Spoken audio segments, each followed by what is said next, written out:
말씀은 디모데후서 1장 3절에서 8절 말씀입니다. 실제로는 8절 말씀만 설교를 해야 됩니다. 7절까지는 지난주에 설교 다 했는데 오늘은 이게 연결이 되기 때문에 3절부터 8절까지 말씀을 우리가 함께 생각을 하겠습니다. 같이 한 목소리로 우리가 생각했던 그 말씀을 다시 생각하면서 오늘 바울이 디모데를 생각하는 것처럼 우리 이 시간 하나님 말씀을 생각하면서 3절부터 한 목소리로 읽도록 하겠습니다. 나의 밤낮 간구하는 가운데 쉬지 않고 너를 생각하여 청결한 양심으로 조상전부터 섬겨오는 하나님께 감사하고 내 눈물을 생각하여 너 보기를 원하는 내 기쁨이 가득하게 하려 함이니 이는 내 속에 거짓이 없는 믿음을 생각함이라. 이 믿음은 먼저 내 외조모 로이스와 내 어머니 유닉의 속에 있더니 내 속에도 있는 줄을 확신하노라. 그러므로 내가 나의 안수함으로 내 속에 있는 하나님의 은사를 다시 부릴 듯하게 하기 위하여 너로 생각하게 하노니 하나님이 우리에게 주신 것은 두려워하는 마음이 아니요 오직 능력과 사랑과 근신하는 마음이니 그러므로 내가 우리 주의 증거와 또는 주를 위하여 갇힌 자 된 나를 부끄러워 말고 오직 하나님의 능력을 쫓아 복음과 함께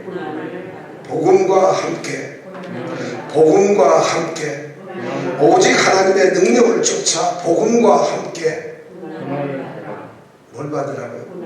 오늘은 굉장히 힘든 예배가 되겠습니다.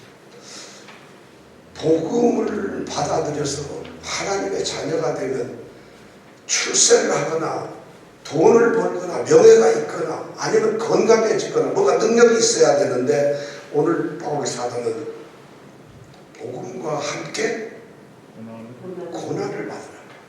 자, 이 오늘의 제목은 복음과 함께 고난을 이런 제목입니다. 3절에 보면 바울 사도가 디모데를 향해서 이제 이야기를 합니다. 내가 밤낮 기도하는데 그 기도를 하면은 너를 생각할 수밖에 없다. 내가 기도할 때마다 너를 생각하면서 디모데 너를 생각하면서 기도를 한다는 것이 이 바울은 디모데를 만난 이후부터 지금 로마 감옥에서 사형 언도를 받고 곧 죽게 된 그런 자리에까지 있으면서 그가 놓치지 않는 건 기도입니다. 근데 그 기도를 하면서 기도 가운데 끊임없이 빠지지 않는 것이 뭐냐? 디모데를 향한 생각이에요. 디모데를 생각해요. 디모데만 생각하면 감사가 넘쳐나요. 왜냐? 그 어렸던 디모데가 자기를 따라왔어요. 복음 때문에 따라왔어요. 자기가 복음을 전하러 다니는 사도인데 집이 있습니까? 마땅한 일거리가 있습니까? 돈이 있습니까? 가는 데마다 돌로 맞고 가는 데마다 핍박을 받고 가는 데마다 쫓겨나고 가는 데마다 아무런 것도 할 수 없는 그런 자기를 복음 때문에 따라온 그 디모데가 이제 한 10여 년이 지나서 오늘날 보면 에베소라는 큰 교회에서 아주 좋은 교회에서 목회를 하고 있거든. 그러니 그 디모데만 생각하면 막 너무 감사한 거예요. 더군다나 그가 자기가 믿음으로 낳은 아들이에요. 실제 아들이 아니라 믿음으로 낳은 아들입니다. 그러면서도 복음의 동력자에 같이 고생하고 같이 달려가고 같이 애쓰며 같이 눈물을 흘리는 동력자입니다. 그런데 그 디모데가 따라 나올 때 보면 지금도 성경을 보면 우선 나이가 상당히 어려요. 그리고 좀 병이 있어요. 고질병이 있어요. 거기다가 성경이 우리처럼 이렇게 담대하고 좀 강인하지 않고 아주 소심하고 내성적이고 부끄러워하는 경우예요. 두려워하는 경우예요. 그런 디모데가 이렇게 담대한 하나님의 종으로 서 있다는 것이 너무 기뻐. 그러니까 감사하죠. 생각할 때마다. 그런데 그런 디모데를 생각하면서 3절에 그렇게 감사하며 기도한다는데 그 디모데를 생각하면 마음속에 딱 떠오르는 생각이 두 가지가 있습니다.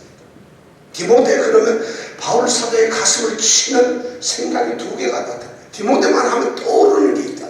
그 첫 번째가 뭐니까 4절에 보니까 내 눈물이에요. 디모데의 눈물이 생각나는 거예요. 디모데는 눈물의 사역자입니다. 눈물을 흘리며 사역을 하는 자입니다. 눈물을 흘리는 것처럼 가슴 아리하며 사역하는 사람입니다.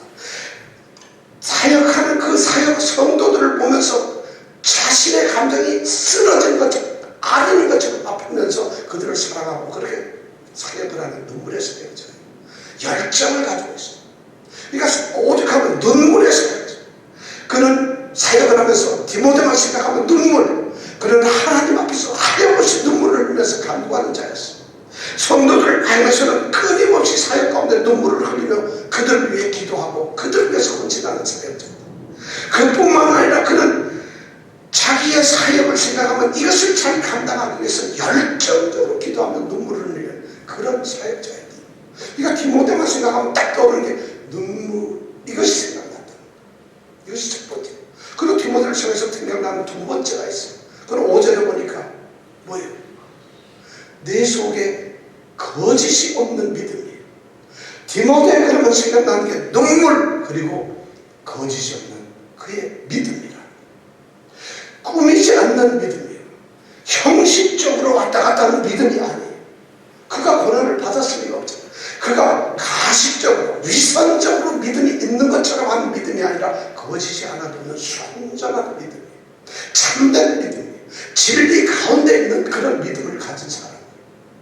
이 디모데는 바로 그런 믿음의 소유자입니다. 정말 진실한 예수님의 제자, 예수님의 추종자예요. 정금같이 불에서 연단에서 나온 것처럼 그렇게 순전한 그런 믿음을 가진 소유자라는 것이 참된 믿음. 이 눈물과 참된 믿음, 이것이 디모데를 규정하는, 디모데를 묘사하는 두 단어예요. 저는 이 말씀을 듣고 이 말씀을 읽으면서 묵상하면서 이번 주에, 지난주부터 사실 묵상을 했는데, 어떤 사람을 우리가 기억할 때에 우리가 그 사람의 이미지나 그 사람의 성격이나 그 사람의 모습이나 그 사람의 어떤 특징을 우리가 생각할 때에 과연 믿음 안에서 살아가는 사람들에게 가장 중요한 것을 꼽으라면 뭘까? 우선 첫 번째, 믿음이 있어야 되겠죠. 참된 믿음, 거짓이 없는 믿음이 있는 사람이 되어야 돼. 그 집사님, 그 권사님, 그럼 거짓 없는 믿음을 가지신 분, 거짓 없는 믿음의 소유자, 이것이 또 얼마나 좋겠어요. 또 하나, 그분은, 그 권사님은 눈물의 사람, 눈물의 권사입니다. 눈물의 성도다. 사랑과 열정을 쏟고 있는 그런 성도다. 이 두 가지만 생각하면 얼마나 좋겠어요. 그분 맨날 소리 지르고 불평 많은 그분, 불평, 잘난 척, 조금나게 얌전, 조금나게 무관심, 아니면 그냥 예배 시간에 조는 거, 뭐 하자 그러면 불평하고 안 따르는 거, 불복종, 이런 것이 떠오르는 게 아니라 눈물과 믿음이 떠오르는 사람. 그럼 여러분들 두 가지가 떠오르는 이런 믿음을 가진 사람들이 얼마나 아름다운 모습이 있어요. 얼마나 정말 믿음의 사람들, 예수님의 제자들의 모습이 아닐까요? 저는 근데 궁금하게 한번 생각해 봤어요. 만약 눈물은 많은데 참된 믿음이 없으면 어떨까? 참된 믿음은 가졌는데 눈물이 만약 없는 그런 종이라면 어떨까? 눈물과 참된 믿음, 어느 게 여러분 더 중요한 것 같아요? 제가 만약 이제 여러분들한테 저는 뭐 눈물도 참된 믿음도 아닐지 모르겠는데 혹시 있다 생각하고 제가 만약 눈물의 목사가 되어서 여러분 섬기는 게 좋겠어요? 참된 믿음을 가진 목사로서 여러분 섬기는 게 좋겠어요? 자, 눈물의 종이 더 좋다, 참된 믿음의 종이 더 좋다. 그 두 개가 나누어지면 안 되는 것이 사실. 우리가 진리를 가져야 되지만 진리는 차갑고 메마른 것이 아니라 뜨거운 사랑으로 감싸지는 것이 진리여야 돼요. 사랑이 넘쳐나는데 진리와 참된 믿음이 없는 사랑은 이건 감정이에요. 믿음과 참된 믿음과 사랑이 함께 있는 그런 사람이 하나님이 보시기에 온전한 믿음의 사람이라는 거죠. 그런데 이 디모데라는 이 사람이 소심하고 나이도 적고 병약하고 어떻게 보면 인간적으로 볼 것이 없는데 그가 가진 영적인 재산이 뭐냐면 눈물과 참된 이 믿음이라는 거죠. 저는 우리 성도들이 이 시대에 필요한 게 아마 이런 게 아닌가 싶어요. 그러니까 바울은 디모데만 생각하고 감사할 수밖에 없어요. 우리 디모데가 그런 사람이니까, 우리 디모데가 그런 믿음의 사람이니까 우리 하나님께 얼마나 하나님이 기뻐하실까. 이것을 바울 사도는 5절까지 고백을 하고 있어요.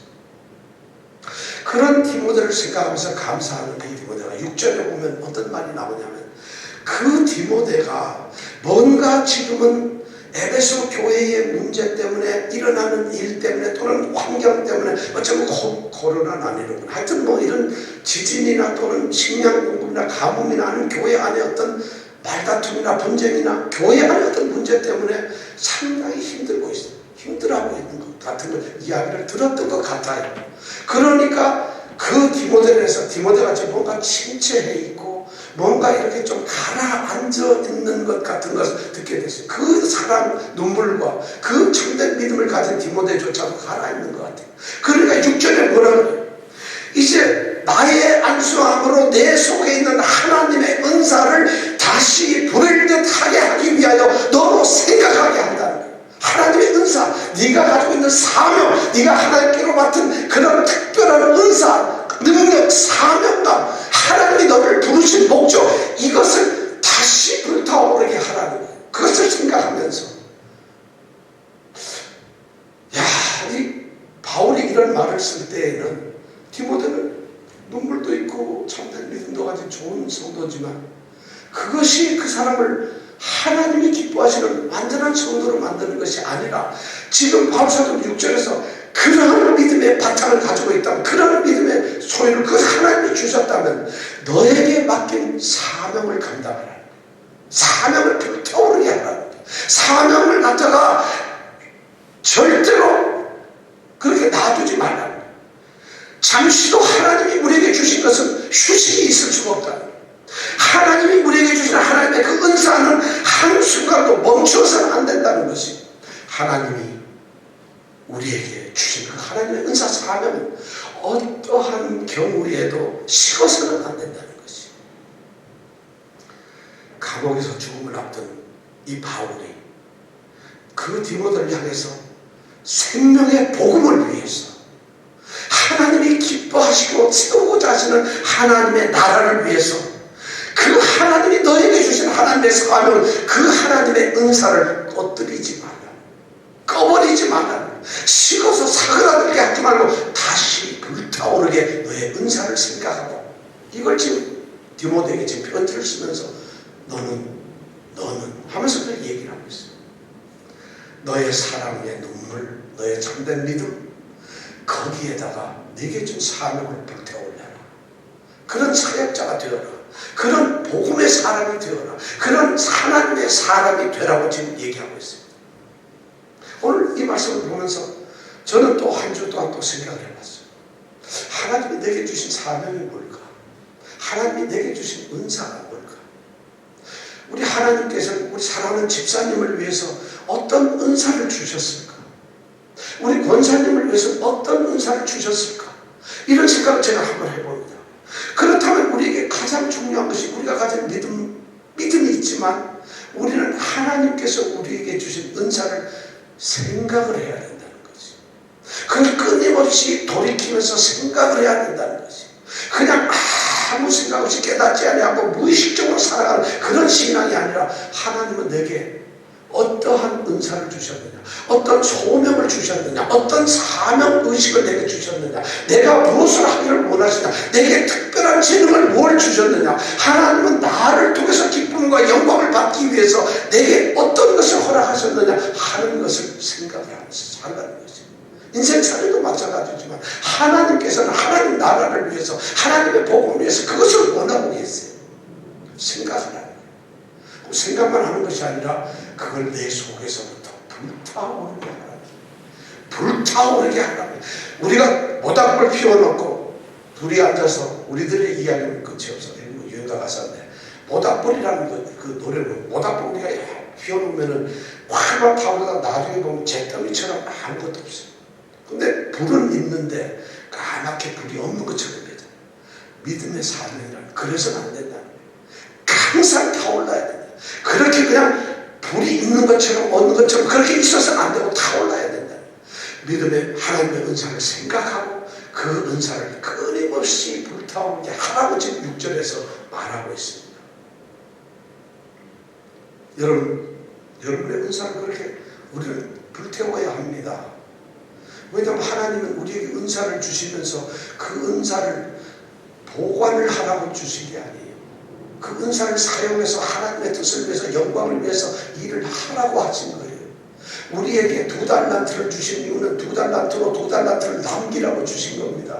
우리에게 5달란트를 주신 것은 5달란트를 남겨서 10달란트를 가져오라는 말씀이에요. 그런 일을 하라는 것이에요. 1달란트를 받았는데 그걸 꽁꽁 싸우고 땅에 묻어두었다가 야 하나님 주신 은사 여기 잘 보관하고 왔습니다. 이러지 말라는 것이에요. 우리에게는 인간들은 그런 게 있어요. 성도들에게도 그런 게 많아요. 하나님의 나라는 성도들에게 주신 그 은사가 활용됨으로써 그리스도의 몸인 교회가 세워지는 것이고 교회가 곳곳에 세워짐으로써 이 땅에 하나님의 역사, 하나님의 지배 다스림이 일어나는 하나님의 나라가 세워지는 것이거든요. 하나님은 우리에게 주신 은사를 통해서 그 일이 일어나기를 원하세요. 그래서 우리 각 사람에게 은사를 주신 거예요. 그걸 불태우라는 것이에요.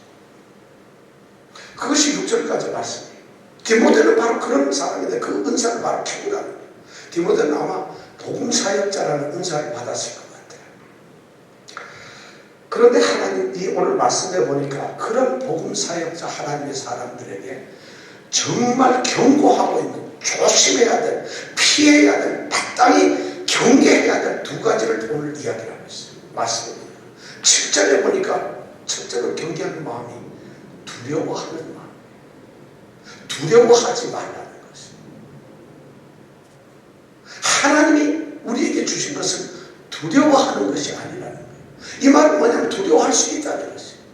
사실 복음을 받아들이고 복음을 전하고 복음의 삶을 살아간다는 것, 내가 그리스도 예수의 제자로 예수의 사람으로 하나님의 말씀대로 살아가 이 땅에서 예수 믿는 자로 살아가는 것이 두려워요. 사실 너무나 막 그것 때문에 우리가 불이익을 받을 수가 있어요. 그것 때문에 핍박을 받을 수가 있어요. 더구나 바울 사도가 살아가던 이 초대교회는 실제적으로 물리적인 핍박이 있어서 목숨을 잃게 되고 핍박을 받고 도래도 맞고 죽게도 되고 정말 엄청난 일들이 일어나요.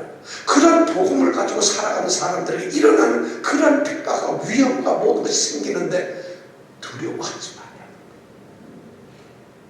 두려워하지 말아요. 왜냐하면 하나님이 주신 건 두려워하는 거예요. 복음을 우리에게 주시고 너 두려워해라 이것이 아니라는 것이에요. 그럼 뭘까요? 오직 능력과 사랑과 또 뭐죠? 근신하는 마음이라는 거예요. 저는 이 말씀이 너무나 힘이 됩니다. 능력과 사랑과 근신하는 마음. 자, 능력의 마음이라는 거예요. 갑자기 복음을 받아들이고 복음의 사람이 되면 능력이 생겨서 뭐든지 할 수 해내는 그런 능력자가 된다는 걸까요? 능력의 마음이란 그런 게 아닙니다. 여기서 말하는 능력의 마음이란 복음을 받아들인 복음 사역자나 복음대로 살려고 하는 사람들은 무엇이든지 할 수 있는 마음이 있다는 거예요. 할 수 있다, 해낼 수 있다는 자신감, 확신감, 그 바로 능력의 마음이란 그런 거예요. 해낼 수 있다는 마음. 우리 믿는 자들에게는 능치 못함이 없다는 말을 우리가 늘 듣잖아요. 바로 이게 능력의 마음이에요. 사랑의 마음은 뭘까요? 사랑의 마음은 모든 것을 이길 수 있는 거예요. 완수할 수 있는 마음. 할 수 있는 능력이 있다면 그것을 이루어내는 것은 사랑이라는 거죠. 사랑의 마음이라는 거죠. 그런 과정에서 그렇게 복음의 사역자로서 일을 하다가 보면 많은 시련과 내부적으로 겪어야 될 너무 많은 것이 있는데 그때는 근신하는 마음. 외부로부터 다가오는 모든 것을 견디어내는 마음, 절제하는 마음, 그것을 참아내는 마음, 이것이 근신하는 마음. 자, 그렇다면 생각해 보세요. 복음 사역자가 두려워하는 마음이 없이 할 수 있다는 마음을 가지고, 그리고 반드시 그걸 내가 완수해서 이길 수 있는 사랑의 마음을 가지고, 그리고 거기에서 생기는 모든 어려움과 고난에 대해서 그것을 절제하고 근신의 마음, 이 세 가지만 있다 한다면 못할 게 뭐 있겠어요? 바로 하나님께서 우리에게 능력의 마음과 사랑의 마음과 근신의 마음을 주셨다. 지금 디모데에게 네가 비록 너의 모습이 어떻게 보면 세상적 평가 기준에는 별로 표준적이지 못하지만은, 그렇지만은 너에게 하나님이 복음을 던지시고 네가 복음의 사람으로 되었을 때는 그 복음을 주시면서 너로 하여금 두려워하는 자가 아니라 능력과 사랑과 근신의 마음을 허락하셨다는 겁니다. 그렇기 때문에 복음을 믿고 그리스도를 믿는 사람들, 이 세상에서 두려워할 게 없어요. 담대할 수밖에 없어요. 우리가 항상 배우는 로마서 8장에 있는 말씀 31절에 만일 하나님이 우리를 위하시면, 그 다음에 뭐죠? 누가 우리를 대적하리요? 누가 우리를 대적하리요? 자기 아들을 아끼지 아니하시고 우리에게 주신 그분이에요. 근데 그 아들과 함께 모든 것을 우리에게 은사로 주지 아니하시겠느냐? 32절 말씀. 엄청난 그런 분이에요. 누가 능히 감히 하나님의 택하신 자를, 하나님의 아들이라고, 하나님이 불렀다고, 하나님이 사랑한다고, 하나님이 거룩하게 구별해 놓았다고, 그래서 이 사람들은 내 나라의 백성이라고, 내 집의 아들, 딸이라고 이렇게 하신 성도들이 두려워하는 마음이 있을 수가 있는 능력, 사랑, 근신의 마음을 가질 수 있다. 저는 이 말씀이 너무 엄청나요. 그러니까 우리가 경고해야 될 것은, 복음을 가진 자들은 두려워해서는 안 된다는 것입니다. 할 수 있는 마음을 주셨는데 왜 두려워합니까? 이겨내고 모든 것을 완수할 수 있는 그런 사랑의 마음을 주셨는데 왜 두려워합니까? 어떤 어려움이 와도 다 견뎌내고 다 참아내고 스스로를 절제할 수 있는 그런 마음을, 견뎌낼 수 있는 마음을 주셨는데 왜 두려워합니까? 바로 우리의 사명을 불타오르기 위해서 우리가 조심해야 될 게, 두려워하지 말아요. 두려워하지 말아요. 이게 지난주까지의 말씀이에요. 자, 그리고 두 번째, 또 우리가 경계해야 될 마음이 뭐냐면 8절에 있는 말씀. 8절에 있는 말씀은 뭘까요? 뭘 경계해야 될까요? 7절에서 두려워하지 말라 했다면 8절에서 뭘 하지 말라 그럴까요? 네? 8절에는 뭐라고 되어 있죠? 그러므로 그러므로 자 나를 주를 위하여 가신 자 된 나를 뭐라고 되어 있어요? 부끄러운 자들이 되죠. 부끄러워하지 말아요. 첫 번째가 우리가 어떤 위험한 일에 대해서 괜히 두려워하는 게 있다면, 어떤 일에 대해서 부끄러워하는 것이에요. 복음의 사역자들이, 복음을 가진 믿음으로 사는 사람들이 두려워 하는 것도 문제지만, 창피해, 부끄러워, 이것도 문제라는 것이에요. 두려움과 부끄러움. 여러분, 좀 부끄러워하시는 분 한번 손 들어보세요. 좀 부끄러워하시는 분 손 들어보세요. 두려워하는 분, 이런 것이 우리에게 있는데, 지금 바울사도는 부끄러워하지 말아요. 두려움 못지않게 강력하게 우리가 정말 피해야 될 게 뭐냐면 부끄러워하는 것이에요. 두려움은 죽을까봐, 손해될까봐 그럴 수도 있어요. 그런데 복음을 가지고 복음으로 살아가는 하나님의 백성이 부끄러워하지 말라는 거예요. 부끄러워하지 말아야 될 것을 오늘 말씀해 보니까 두 가지를 얘기하고 있어요. 첫째는 우리 주의 증거. 그러므로 내가 우리 주의 증거와 우리 주의 증거를 부끄러워하지 말아야 됩니다. 우리 주의 증거가 뭘까요?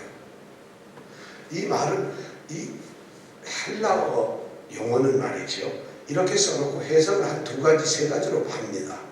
우리 주의 증거, 그러니까 우리 주의 증거인데, 이걸 이 의를 갖다가 목적으로 바꾸면 뭐냐면 우리 주를 증거하는, 주님을 증거하는 것을 부끄러워하지 마라. 우리 주님을 증거하는 걸 부끄러워하지 마라. 이게 목적으로 쓸 때 그렇게 돼요. 그 다음에 우리 주의 증거가, 그 다음에 우리 뒤에 주격이 돼서 우리 주께서, 주가 증거하는 것을 부끄러워하지 마라.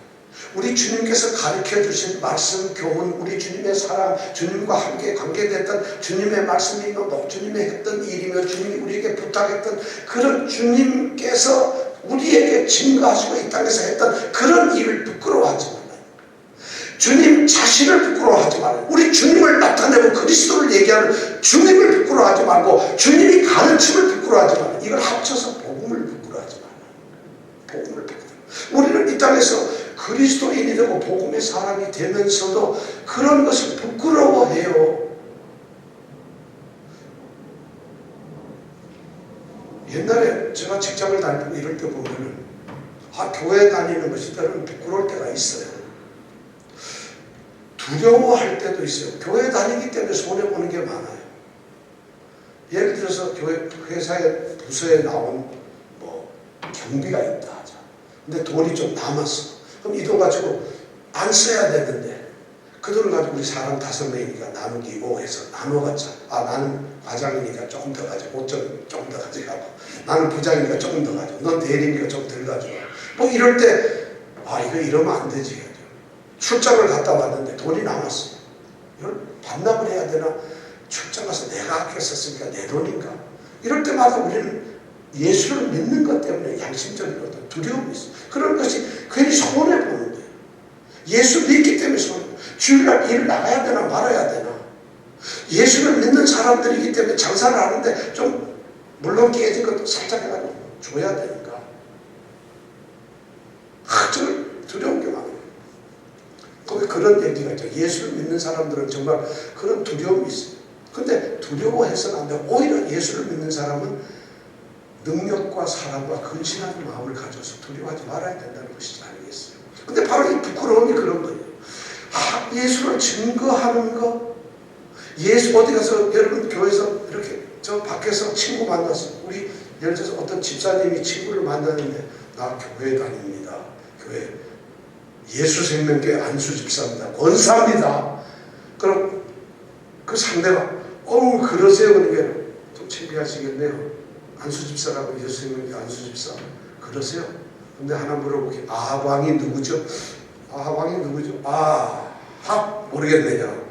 이러면 안 된다는 거지. 예를 들면 부끄러움, 예수 믿는 것이 부끄러우면 안 된다는 거예요. 그런데도 아무렇지도 않다는 것이 이게 안 부끄러워하는 것이 부끄러워 말라니까 난 안 부끄러워. 이게 더 문제죠. 그러니까 부끄러움이 없어야 된다. 예수를 믿기 때문에 어느 곳에서든지 나는 예수님께서 제자로 삼으신 복음의 사람이다. 나는 복음을 순종하며 사는 사람이다. 나는 주님의 가신 길을 따라가는 그런 사람이다. 나는 이 일이 부끄럽지 않다. 그럼 사람들이 요새도 예수 믿는 사람이 있냐? 제가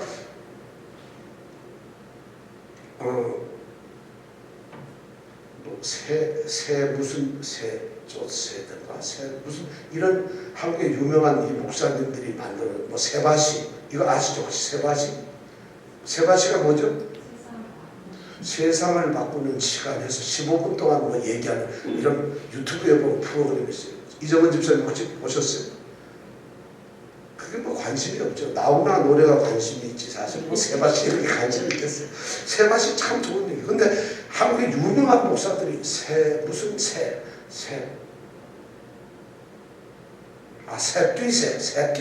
걸 또 만들었다고. 그 유명한 목사님이 뭐냐면 세대를 뛰어넘는 세상의 메시지인가 하여튼 이래가지고 새끼새인가 이래 만드는데 그래서 코로나 시대에 우리를 어떻게 살아야 되고 우리를 뭘 해야 되고 제가 이렇게 보면서 그래서 거기에서 나왔던 얘기 중에 제가 어젠가 쳐다보면서 코로나 시대에 예수 믿는 사람이 믿음의 삶을 잘 못 사는데 부끄러워해서는 안 된다. 정말 담대하게 자기가 예수를 믿는 사람이 고백하고 예수를 전하는 걸 부끄러워하지 말아야 되고 예수의 가르친 대로 살아가는 내가 예수의 사람이라는 것이 직장에서든 일터에서도 누구를 만나도 부끄러워할 일은 아니라는 것. 이것을 우리가 지켜야 된다. 자기 정체성을 지켜야 된다. 근데 사실 이거 굉장히 힘듭니다. 요즘에 인터넷에서 아까 새끼생가 거기 밑에 보면 댓글을 내가 쭉 읽어봤는데 댓글을 쓰면은 좋은 말이 나와야 돼. 정말 세상을 뛰어넘고 있는 이 세대를 향한 메시지들을 가르친다니까 얼마나 좋을까 해서 참 좋은 프로그램입니다. 좋은 참 이런 겁니다. 이게 나와야 되는데 1도 없어요.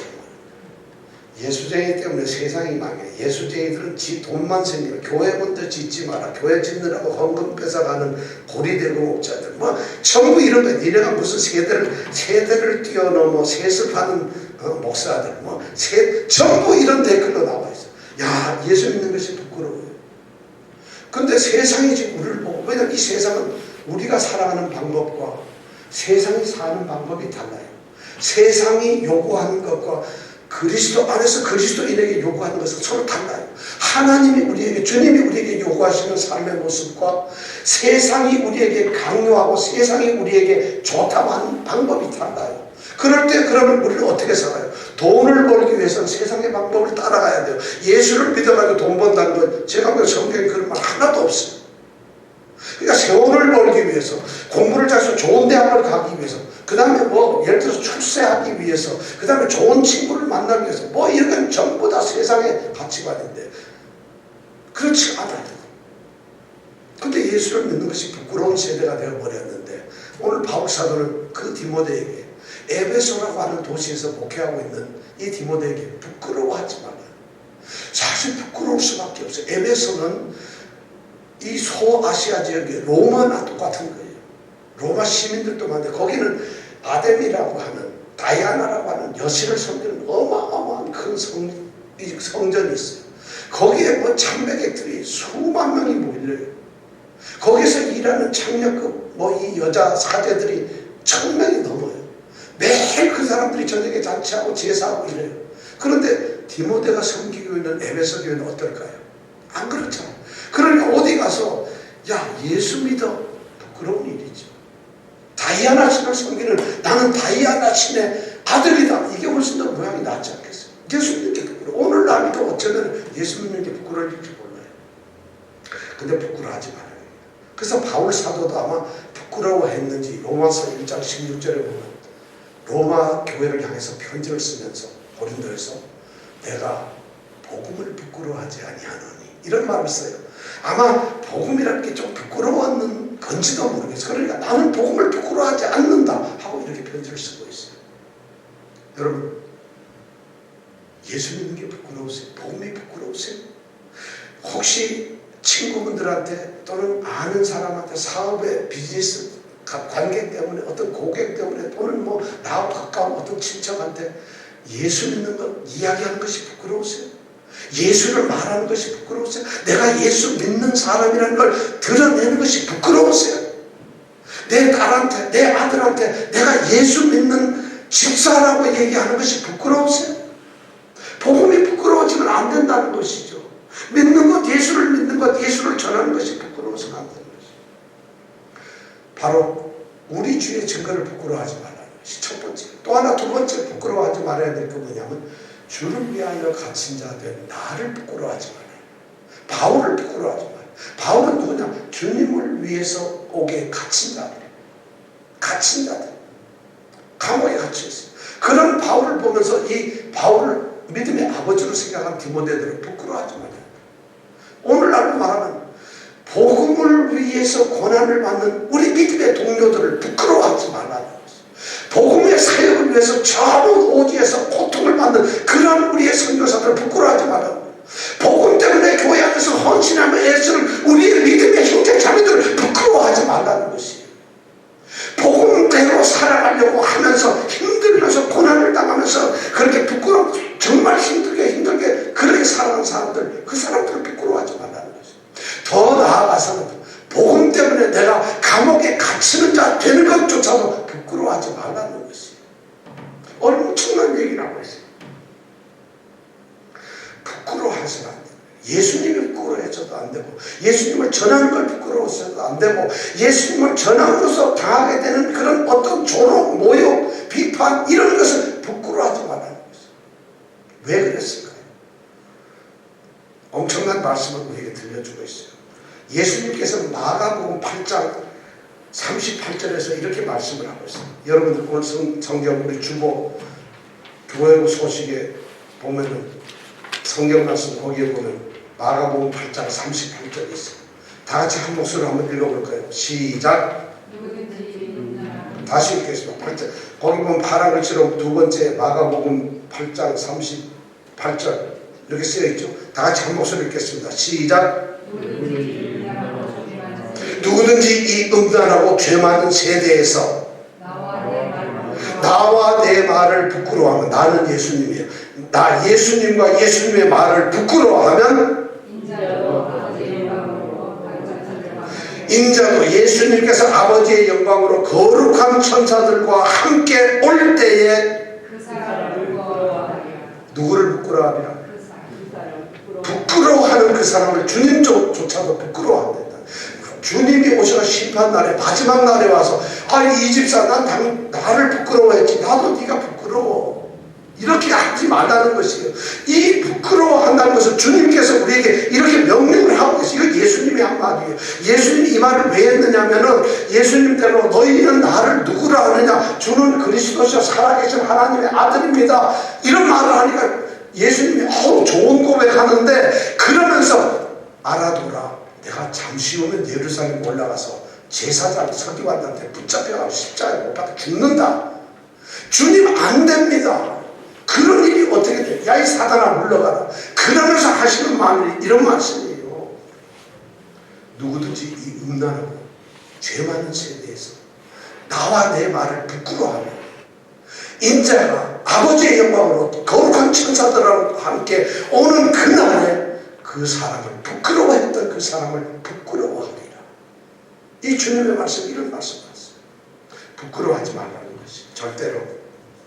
자, 그렇다면 두려워도 말고 부끄러워도 말고, 그럼 어떻게 해야 될까요? 부끄러워하면 안 된다 그러고 두려워도 하면 안 된다 그러고, 그러면 어떻게 해야 되나요? 오늘 말씀해 보니까, 자, 부끄러워하고 두려워하지 마라, 내가 너희들 갖다가 높여가지고 정말 축복해주마, 내가 너희를 높여가지고 아름다운 집 위에 가게 해주마, 내가 너희를 위해서 정말 성공하고 출세하고 높은 사람으로 만들어주마, 내가 너희들이 이름 있고 유명한 사람으로 만들어주마, 네가 골프 치는 사람이야, 너 챔피언 올해 10번 만들어주마, 네가 사업하는 사람이야, 네 가게가, 네 사업이 날로 번창하게 해주마, 이렇게 말씀을 하지 않았다는 거예요. 부끄러워하지 말고, 8절에 보면 그 뒤에 뭐라고 돼 있어요? 오직 하나님의 능력을 쫓아, 뭐라고요? 복음과 함께 고난을 받으라. 두려워하지 말고 부끄러워하지 말고 복음과 함께 차라리 고난을 받으라는 거예요. 두려움 때문에 두려움을 가져오는 그런 불이익이 있거나 그런 핍박이 있으면 차라리 그 불이익과 핍박을 당하라는 것이에요. 너희를 하여금 조롱하는, 미워하고 비판하고 모욕을 주고 그러는 부끄러워하는 일들이 생긴다면 모욕을 받으라는 거예요. 조롱을 받으라는 것이에요. 복음과 함께 고난을 받으라는 거예요. 복음과 함께. 이것이 예수를 믿는 사람들의 모습이라는 거예요. 오늘날 성경 이 하나님의 말씀 전체적으로 우리에게 들려주는 게, 이 말씀을 통해서 누가 말하는 것처럼 여러분 가정이 행복하게 됩니다. 자녀들이 잘 됩니다. 사업이 너무 좋아지고, 예수를 믿는 사람은 만사가 형통해서 이 땅에서 축복받습니다. 그런 말을 이제 성경책에 쓰지 않았다는 거예요. 그런 사람들은 오직 하나님의 능력을 쫓아 복음과 함께 고난을 받으라는 거예요. 누가복음 9장 23절에서 주님께서 똑같이 그렇게 말씀하셨어요.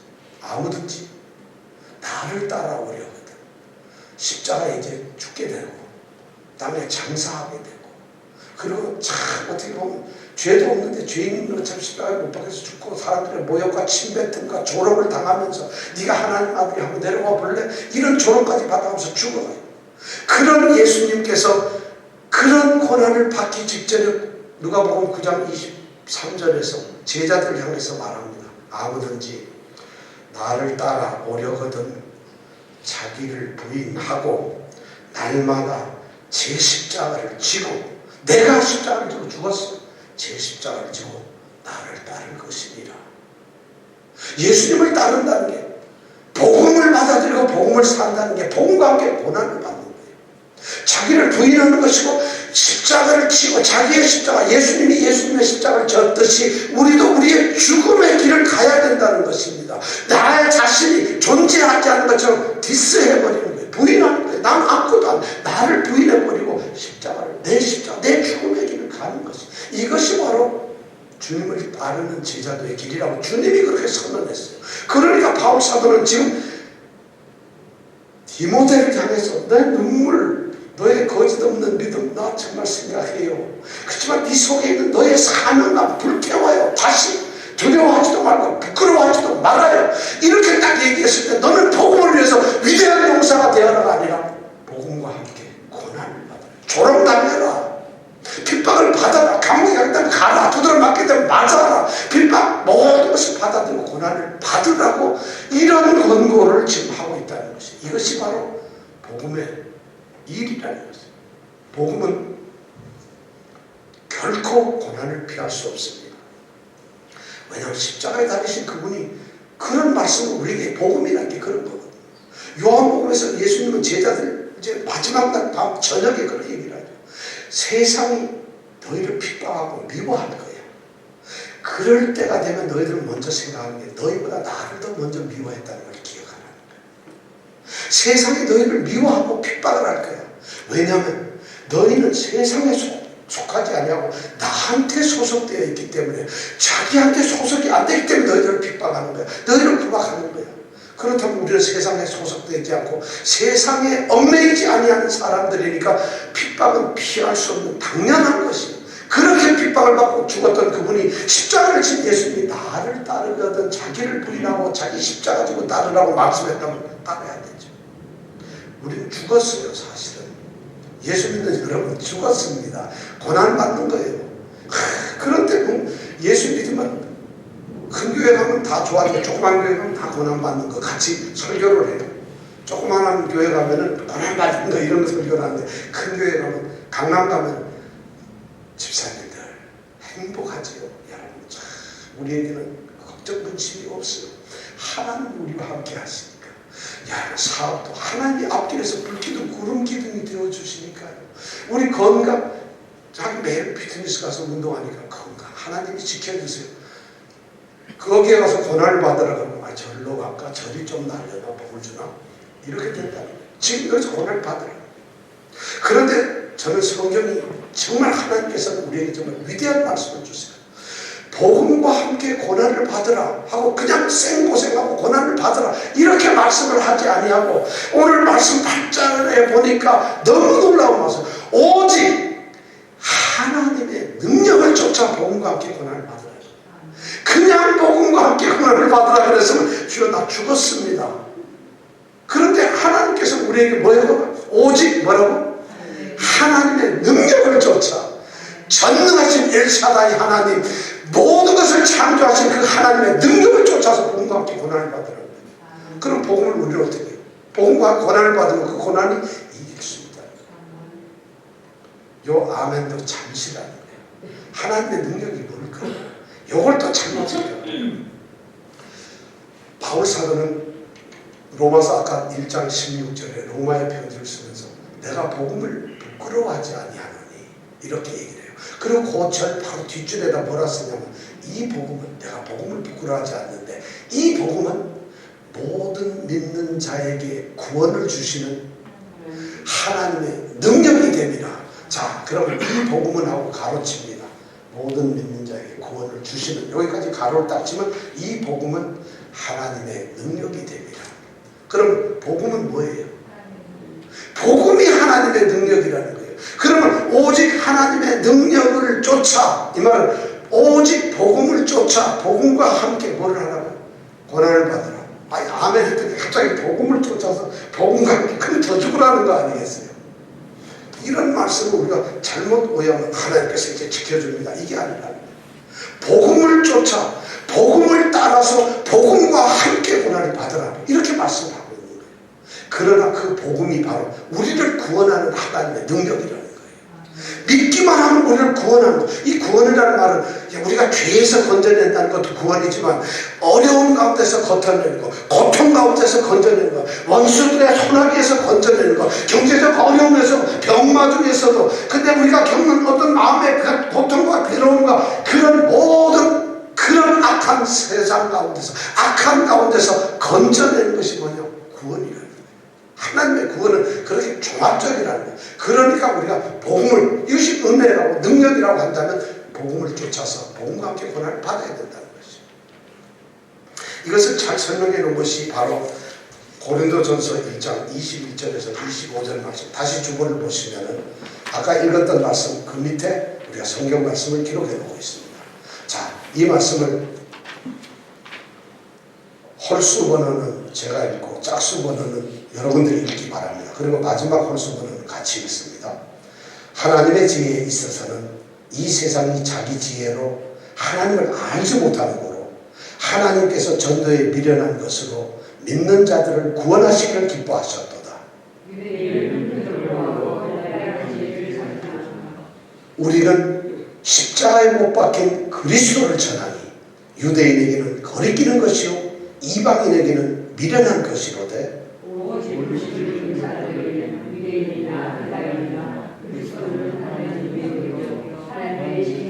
시작. 하나님의 미련한 것이 사람보다 지혜 있고 하나님의 약한 것이 사람보다 강하니라. 예, 이럴 때 진짜 아멘 해야 돼요. 하나님의 미련한 것이 사람보다 지혜 있고 하나님의 약한 것이 사람보다 강하니라. 왜 아멘 하시죠? 다시. 하나님의 미련한 것이 사람보다 지혜 있고 하나님의 약한 것이 사람보다 강하니라. 이 말씀은 이런 거죠. 하나님의 지혜라는 것이 얼마나 위대한지 21절에 보면 이렇게 되어 있어요. 이 세상이 말이죠. 세상의 지혜로 생각을 해도 하나님을 알 수가 없대요. 그럼 하나님을 알게 하기 위해서 하나님께서 어떤 지혜를 냈느냐, 거기 보니까 전도에 미련한 것으로 하나님 말씀을 전하고 전도하는 이 미련한 방법을 통해서 믿는 자들, 전도를 한번 믿게 되면 구원하게 되는, 그걸 하나님은 기뻐하셨다는 거예요. 예를 들어서 이 세상에 하나님을 알 수 없어요. 이 세상 지혜나 지식이나 세상의 방법을 알 수 없는데 하나님을 하나님 알리는 방법이 뭐냐? 바로 전도는. 얼마나 무식해요. 하나님 믿으세요. 예수 믿으세요. 이런 무식한 방법, 어리석은 방법, 미련한 방법을 썼어요. 그런데 그 전도의 방법을 통해서 하나님을 알게 된 사람, 믿는 자를 구원하게 된다는 것, 그걸 하나님은 기쁜 방법으로 생각하셨다는 거예요. 자, 그렇게 복음을 전했을 때 사람들은 어떻게 될까요? 유대인은 표적을 구하고 헬라인은 지혜를 찾아요. 유대인들은 말이죠, 표적을 찾아요. 하나님은 자신들의 하나님이잖아요. 그러니까 하나님께서 뭔가 기적을 해마시고 하나님께서 위대한 일을 하셔야만 그들은 그 하나님을 존경하고 하나님을 공경하고 하나님을 사랑하고 예배해요. 하나님이 그리스도 같은 예수를 하나님의 아들이라고 하는 게 믿어지질 않아요. 어떻게 그리스도처럼 갈릴리 촌구석에서 살아나며 나사렛 촌구석의 사람이, 그리고 그런 젊은 나이의 사람이, 가문도 없는 사람이, 그리고 십자가에 달려서 죽어가는 사람이 어떻게 하나님의 아들이며 구원자며 메시아가 될 수 있느냐는 거예요. 표적을 보여봐라. 그러니까 사탄이 네가 하나님의 아들이거든, 네 돌들을 떡덩이로 만들어봐라, 이런 유혹을 하잖아요. 예수님이 십자가에 달렸을 때 로마의 군사하고 그 백부자 같은 대단한 사람이 하나님 아들, 어이 내려와봐, 한번 아들이면 십자가에서 내려와야 될 거 아니에요. 조롱을 받잖아요. 유대인들은 그런 것을 원했어요. 오늘날 세상이 똑같이 그거를, 예수를 믿으면 뭐가 나타나야 돼요. 예수를 믿으면 뭐가 번쩍한 집들도 생기고 로또도 팍팍 당첨되고 아들도 좋은 학교 가고 해서 아버지 아빠도 진급 팍팍 되고 뭐든지 좋아야 된다고 착각을 하고 있어요. 유대인들은 바로 하나님을 믿으면 우리 백성들은 하고 축복을 받는다고 생각했어요. 그러면 헬라인들, 유대인들 빼놓고 나머지 사람들은 무슨 생각을 했을까요? 지혜를 찾는 거예요.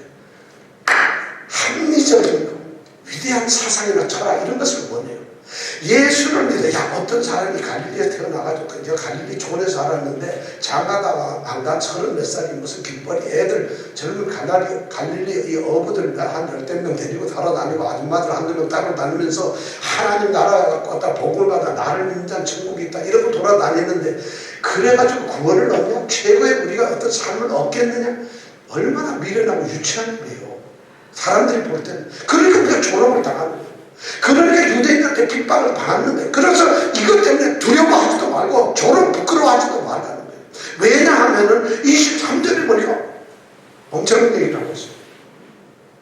23절에 보니까 유대인은 표적 찾고 있고 헬라인은 그런 지혜를 찾는데, 그러면서 23절에 보면 우리는 하나님의 복음을 전하는, 우리는 하나님의 복음대로 살아가면서 하나님이 부르신 자들, 택하신 자들, 예수 그리스도를 주님으로 모신 우리는 십자가에 못 박힌 그리스도를 전한다는 거예요. 그 십자가에 못 박힌 그리스도를 전하는 거예요. 그러니까 십자가에 못 박힌 그리스도가 누구예요? 메시아잖아요. 그리스도가 십자가에 못 박힌 우리를 구원하신 메시아요, 구원자요, 이걸 우리가 전하니까 그걸 듣는 유대인은 거리게요. 그걸 딱 들으면 말도 안 되네.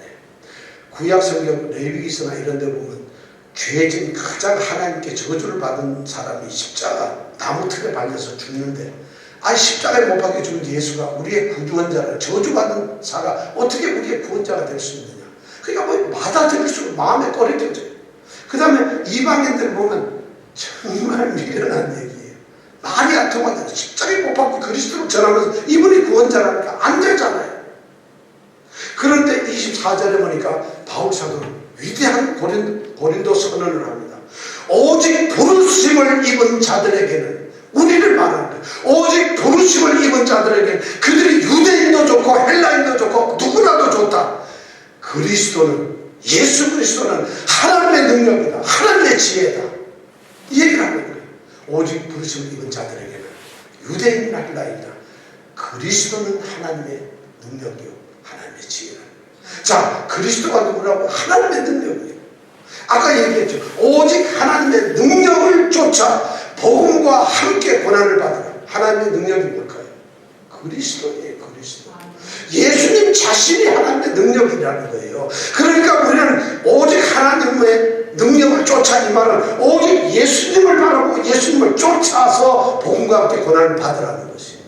왜냐하면 예수님이 바로 하나님의 능력이시니까요.